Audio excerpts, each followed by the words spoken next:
Há experiências que silenciosamente moldam o espírito, e morar sozinho é uma delas. Não é apenas sobre ter um espaço só seu. É sobre viver uma rotina onde cada escolha conta, onde cada gesto cotidiano se transforma em um treino de força interior. Quem mora sozinho não se esconde do mundo. Pelo contrário, aprende a se sustentar com dignidade, a se conhecer com profundidade, a suportar as tempestades sem precisar de aplausos ou plateias. É nesse cenário aparentemente simples que nascem virtudes raras. A autossuficiência que fortalece, o autoconhecimento que liberta, a resiliência que sustenta, a disciplina que transforma e a gratidão que ilumina. Essas não são virtudes teóricas, são músculos da alma que se desenvolvem na prática, no dia a dia, no silêncio e na ação. Neste vídeo, você vai descobrir por que essas 5 virtudes são quase exclusivas de quem vive só e como elas podem transformar sua mente, sua fé e sua vida por completo. Se você mora sozinho, este vídeo é um espelho. Se você pensa que isso é fraqueza, este vídeo é um chamado à verdade. E se você precisa de força, este vídeo pode ser seu recomeço. 1. Autossuficiência. A força de se sustentar. Há uma força silenciosa que só nasce quando ninguém está por perto para ajudar. Morar sozinho é, muitas vezes, o momento em que a vida nos dá um espelho e diz: agora é com você. Não há mais alguém para dividir as contas, lembrar dos compromissos, consertar o que quebrou ou mesmo perguntar como foi o seu dia. E no começo, isso pode parecer frio, até duro, mas com o tempo, revela-se como uma das maiores bênçãos que uma alma pode receber. A chance de descobrir que consegue, porque a verdade é que ninguém aprende a ser forte em meio à dependência. A autossuficiência não é arrogância, nem isolamento emocional. É maturidade, é saber que você pode e deve cuidar da sua própria vida, que ninguém vai vir te salvar. E tudo bem, você vai aprender a se salvar, vai aprender a cozinhar sua comida, organizar seu tempo, controlar seus gastos, limpar sua casa, cuidar da sua saúde e, talvez o mais importante, tomar decisões sem esperar aprovação. No dia em que você encara a pia cheia e percebe que não há mágica, é você ou ninguém, algo muda dentro de você. Uma chave vira. E isso não acontece de uma vez, mas em pequenos gestos repetidos todos os dias. É acordar e fazer sua cama mesmo sem ninguém para ver. É pagar aquela conta antes do vencimento porque você sabe o valor da paz. É não adiar o que é importante só porque ninguém está te cobrando. A autossuficiência transforma pequenas ações em grandes vitórias. Epicteto dizia: ninguém é livre se não for senhor de si mesmo. E essa liberdade começa quando você deixa de depender da presença, da aprovação ou do suporte de outro para se manter de pé. Isso não significa se fechar para o mundo. Significa se abrir para a sua responsabilidade. E quando essa virtude começa a florescer, algo poderoso acontece. Você para de culpar os outros. Para de esperar que o mundo te devolva o que tirou. Você entende que a vida é dura mesmo, mas que você está ficando mais forte. Cada decisão tomada com consciência, cada rotina criada por necessidade, cada dia em que você cuida de si mesmo, tudo isso vai te lapidando por dentro. Vai fazendo de você alguém que não se abala facilmente, que não se perde diante do caos, que tem raízes. E aqui está uma verdade que pode doer, mas também pode libertar. Enquanto você ainda precisar de alguém para te motivar, te empurrar ou te sustentar, você ainda não é totalmente livre. A autossuficiência é o solo onde a verdadeira liberdade cresce. Não é egoísmo, é responsabilidade emocional. Na Bíblia, Provérbios 6:8 nos convida a observar a formiga, pequena, invisível, mas incrivelmente diligente. Sem chefe, sem patrão, sem ninguém dizendo o que fazer, ela prepara sua comida no verão e ajunta seu sustento no tempo certo. Isso é autossuficiência, fazer o que precisa ser feito sem precisar ser empurrado. Se você mora sozinho, talvez já tenha vivido esse momento em que percebeu: sou eu por mim e está tudo bem. Se ainda não chegou lá, não se culpe, apenas observe. Cada pequena atitude de responsabilidade diária é uma semente dessa virtude. Com o tempo, você vai perceber. Quanto mais autossuficiente você se torna, menos medo você tem do mundo, das perdas e até da solidão. Porque quem aprende a se sustentar, aprende também a se levantar. O 2, autoconhecimento, o espelho sem filtro. Morar sozinho é, acima de tudo, um convite ao encontro com quem você realmente é, sem filtros, sem distrações, sem edições. Quando não há mais vozes ao redor, a sua começa a ecoar com mais força. No silêncio da casa, no café tomado sozinho, no fim de tarde em que você senta no sofá e não há ninguém para preencher o espaço, surge um espelho invisível. E esse espelho não reflete sua aparência, mas a sua alma. É nesse ambiente que o autoconhecimento floresce, não como uma ideia bonita de redes sociais, mas como uma necessidade. Você começa a perceber seus hábitos mais profundos, a forma como lida com o tédio, os pensamentos que insiste em ignorar, os vazios que tenta preencher com distrações. Descobre também seus padrões emocionais, como você reage à frustração, à espera, à crítica que ninguém fez, mas que sua mente inventa. E aí vem um momento desconfortável, mas libertador. Você começa a se enxergar. E a verdade é que nem tudo o que vemos dentro de nós é bonito. Há impaciências que você não notava quando sempre havia alguém para culpar. Há inseguranças escondidas em atitudes impulsivas. Há feridas antigas que só agora, no silêncio, pedem cura. Marco Aurélio, imperador e filósofo estoico, mantinha um diário, um espaço onde ele conversava consigo mesmo, sem mentiras. Ele sabia, a alma precisa de um espelho limpo para evoluir. A alma precisa de um espelho limpo para evoluir. Morar sozinho não te dá apenas liberdade externa. Te dá acesso a um território interno que muita gente nunca visita. É ali, sozinho no seu espaço, que você começa a perceber o que realmente gosta, o que realmente acredita e o que você só repetia porque todos ao redor também diziam. É um processo de lapidação profunda. Você vai tirando as máscaras, os condicionamentos, as desculpas. E isso dói, mas cura. O Salmo 139 diz: sonda-me, ó Deus, e conhece o meu coração. Essa é uma oração de coragem, porque quem pede para ser sondado está disposto a lidar com o que for revelado. E morar sozinho, muitas vezes, é essa oração sendo respondida. Não com palavras, mas com momentos. Momentos em que você olha para dentro e percebe o quanto ainda precisa crescer, e o quanto já cresceu sem perceber. Com o tempo, esse autoconhecimento se torna sua força. Você começa a identificar gatilhos antes de reagir. Aprende a dizer não com clareza. Aprende a cuidar da própria mente, como quem cuida de uma casa preciosa. Aprende a respeitar seus limites e a expandir suas possibilidades. E o mais bonito, você começa a gostar de estar com você. Não porque se acha perfeito, mas porque se aceitou como processo. Você começa a perceber que não precisa se esconder atrás de relacionamentos, festas ou distrações. A sua própria companhia passa a ser um lugar de paz, de escuta, de transformação. Quem mora sozinho e aproveita esse tempo para se conhecer, volta ao mundo com mais consciência, mais empatia e mais verdade.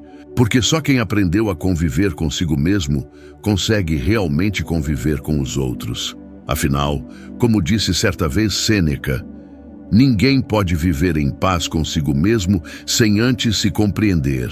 E compreender-se é um presente raro, que a vida oferece em silêncio a quem mora sozinho. 3. Resiliência emocional. Sofrer em pé. Há dores que ninguém vê, mas que moldam profundamente quem as carrega com dignidade. Morar sozinho é enfrentar dias difíceis sem testemunhas. Não há abraços imediatos, palavras de consolo à distância de um corredor ou alguém para enxugar as lágrimas. Muitas vezes você chora no silêncio do próprio quarto, lava o rosto e continua como se nada tivesse acontecido. Mas isso não é fraqueza, é treinamento da alma. Resiliência emocional não nasce do conforto.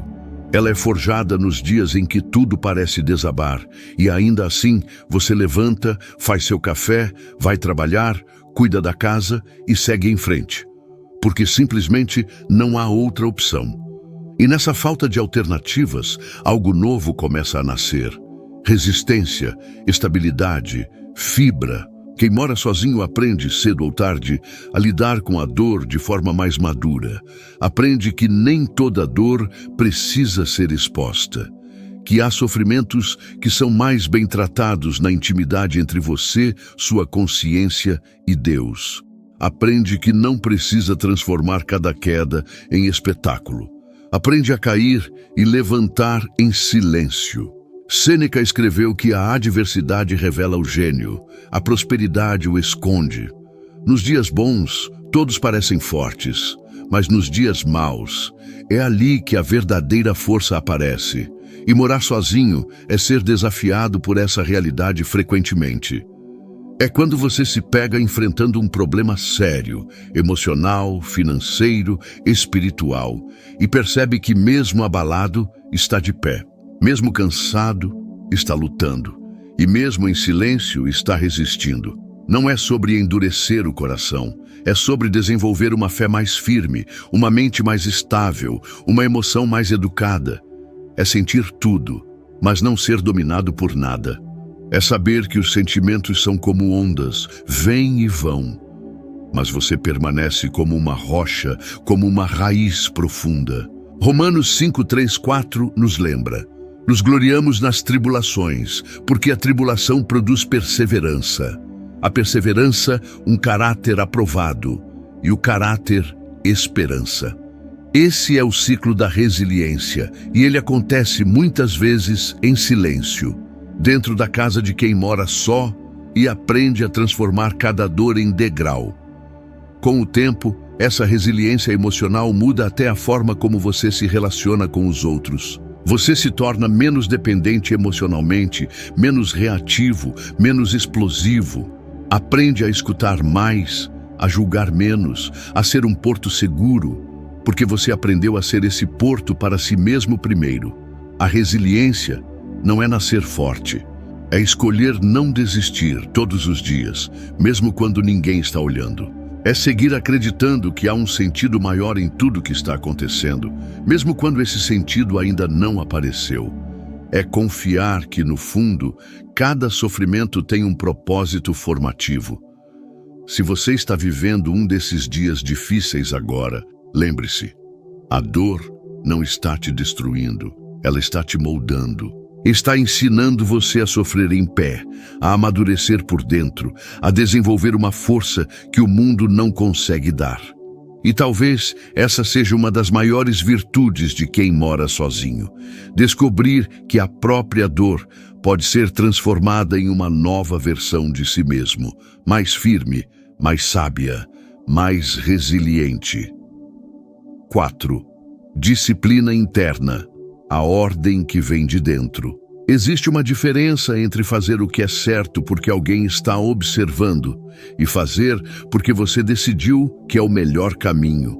Morar sozinho revela com clareza qual das duas é a sua verdade. Quando não há olhos te vigiando, quando ninguém vai reparar se sua cama está arrumada, se sua casa está limpa ou se você levantou na hora certa, é aí que a disciplina verdadeira é testada. Porque a disciplina que nasce da obrigação externa é frágil, mas a disciplina que nasce de um compromisso interno é invencível. Morar sozinho te obriga a criar rotina, hábitos, regras e ritmos. E o mais importante, te ensina a manter tudo isso mesmo quando a motivação vai embora. Você entende, na prática, que a vida não é sustentada por vontade, mas por decisão. E que os frutos mais profundos vêm da constância silenciosa e não dos impulsos esporádicos. Você começa a perceber que, se não cozinhar, ninguém vai cozinhar por você. Se não cuidar do seu corpo, da sua mente e do seu espírito, tudo entra em desordem. E essa realidade, ao invés de te esmagar, começa a te fortalecer. Porque aos poucos, você percebe que está conseguindo. Que consegue manter uma casa limpa, que consegue cuidar de si, que consegue manter a ordem, mesmo quando tudo dentro de você quer largar. Essa disciplina interna se torna um pilar emocional. Você passa a confiar mais em si, começa a ver que é capaz de manter promessas feitas a si mesmo. Isso muda sua autoestima, porque não há nada mais poderoso do que perceber que você é alguém em quem pode confiar. Os estoicos falavam sobre o domínio de si como a maior das virtudes. Epicteto ensinava que devemos viver como soldados em guarda, sempre atentos, sempre presentes, sempre comprometidos com o dever, mesmo quando ninguém está vendo. Porque, segundo ele, é isso que nos aproxima da liberdade real. Na Bíblia, Paulo afirma: subjugo o meu corpo e o reduzo à servidão, para que depois de ter pregado a outros, eu mesmo não venha a ser desqualificado. 1 Coríntios 9, 27. Isso é disciplina, subjugar os impulsos para permanecer no caminho. E o mais interessante, essa ordem que nasce no ambiente, na casa limpa, no despertador respeitado, na alimentação equilibrada, começa a se refletir também na alma. Sua mente fica mais clara, seu espírito mais tranquilo, seu coração mais estável, porque há paz na ordem. E quem mora sozinho tem a chance de construir essa ordem a partir de dentro. Claro, nem sempre você vai acertar. Terá dias de desânimo, de bagunça, de negligência, mas até isso faz parte do processo, porque a disciplina não é perfeição, é perseverança, é cair 7 vezes e levantar 8. É reconhecer a falha, reorganizar a rota e continuar com mais sabedoria. Com o tempo, a disciplina se transforma em um estilo de vida. E isso não apenas sustenta sua rotina, sustenta sua dignidade. Você passa a ser dono de si. E isso não tem preço. Quem mora sozinho e escolhe viver com ordem, ainda que ninguém cobre, está, na verdade, se preparando para qualquer cenário da vida, porque quem governa a si mesmo está pronto para enfrentar qualquer tempestade lá fora. 5. Gratidão silenciosa. O olhar que valoriza o simples. Morar sozinho ensina a ver o que muita gente não vê, a valorizar o que parece pequeno, a agradecer por coisas que antes passavam despercebidas. E essa é uma das transformações mais profundas que esse estilo de vida pode trazer. A capacidade de enxergar beleza no essencial. É quando você se emociona com uma refeição que você mesmo preparou, mesmo que simples. É quando sente gratidão por um banho quente, por uma noite em silêncio, por uma manhã sem pressa. Coisas que para os outros podem parecer banais, mas que para você ganham valor real, porque você está ali, presente, testemunhando cada pequena vitória do cotidiano. Quem mora com outras pessoas às vezes nem percebe de onde vem a comida, quem trocou a lâmpada, quem lavou a roupa. Mas quando você mora sozinho, cada gesto é seu, cada esforço é seu. E isso te dá uma consciência muito maior sobre o valor das coisas e das pessoas. Com o tempo nasce uma gratidão silenciosa, uma espiritualidade que não precisa de barulho, mas se expressa no coração. Agradecer não apenas quando tudo dá certo, mas agradecer por estar vivo, por estar tentando, por estar aprendendo. Sêneca escreveu: a verdadeira felicidade é desfrutar o presente sem ansiedade quanto ao futuro. E é isso que a gratidão silenciosa ensina. Viver o agora com profundidade. Não como alguém que espera algo maior para ser feliz, mas como alguém que já vê grandeza no pouco. E quando essa visão se torna parte de você, até o sofrimento ganha outra cor. Você passa a encontrar aprendizado até nas dores, valor até nas perdas, sentido até nos silêncios. A gratidão transforma a forma como você interpreta a vida. Ela tira o foco daquilo que falta e coloca o olhar naquilo que já está presente. Na Bíblia, 1 Tessalonicenses 5,18 nos exorta: em tudo dai graças, não apenas quando tudo vai bem, mas em tudo. Essa é uma postura de alma, um hábito de quem aprendeu que a vida, mesmo imperfeita, é cheia de milagres disfarçados. E a solidão, muitas vezes, nos ajuda a perceber isso. Porque sem a distração constante do mundo, sem os ruídos da comparação, você começa a ver com mais nitidez. Você começa a perceber que o simples ato de acordar e ter um teto, um corpo que funciona, um coração que bate, já é motivo para agradecer.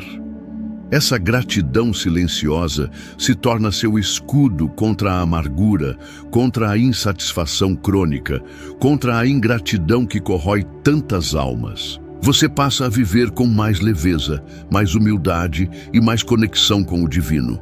Porque onde há gratidão, há presença de Deus, sempre. E aqui está uma verdade profunda. Quem é grato pelo pouco está preparado para receber muito, porque já sabe honrar o que tem. E quem aprende isso na solitude, leva essa visão para todas as áreas da vida. Se hoje você mora sozinho, olhe ao seu redor, respire fundo e agradeça. Agradeça não porque tudo está perfeito, mas porque, apesar de tudo, você está crescendo, está em paz, está no caminho, e isso já é mais do que suficiente. Morar sozinho não é apenas sobre espaço físico, é sobre espaço interior. É uma travessia silenciosa, onde você se encontra com verdades que estavam escondidas atrás do barulho da rotina, da companhia constante, da necessidade de aprovação. Neste caminho, você não volta o mesmo. Você volta mais forte, mais inteiro, mais real. Você aprende a se sustentar quando ninguém te segura, a se conhecer quando o mundo está em silêncio, a resistir quando o chão parece sumir, a se organizar por dentro e por fora, mesmo quando tudo quer desmoronar. E o mais belo, você aprende a agradecer por estar vivo, por respirar, por simplesmente existir. Poucos falam sobre isso, porque ainda se romantiza demais a presença dos outros e se esquece o valor da presença de si. Mas quem já viveu isso sabe, há um tipo de maturidade que só nasce no silêncio. Há uma luz que só se acende quando você passa pela escuridão com coragem. Há virtudes que só florescem no coração de quem teve que aprender a ser seu próprio abrigo. E se você chegou até aqui, talvez você seja exatamente esse tipo de pessoa. Ou talvez esteja prestes a se tornar. Por isso deixo aqui um convite e um desafio. Escreva nos comentários: na solidão eu fui transformado. Não como quem se isola, mas como quem se lapida.